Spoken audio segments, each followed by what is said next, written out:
Hey, what's up, guys? It's another week, another Devo on the go for you.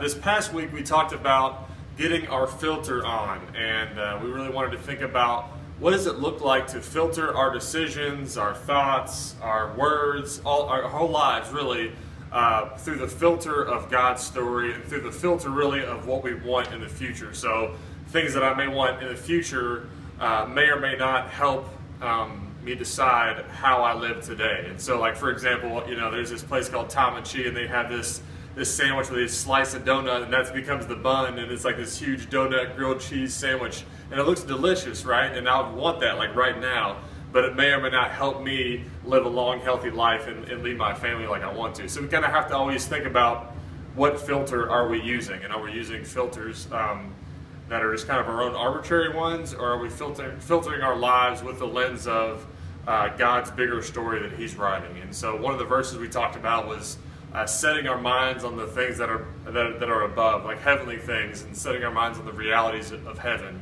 And if we're prioritizing our lives and using God's filter of loving God and loving people, then how does that affect, when we go to school or a job? Like, how do we approach that day? Or when we come home, how do we approach our relationships?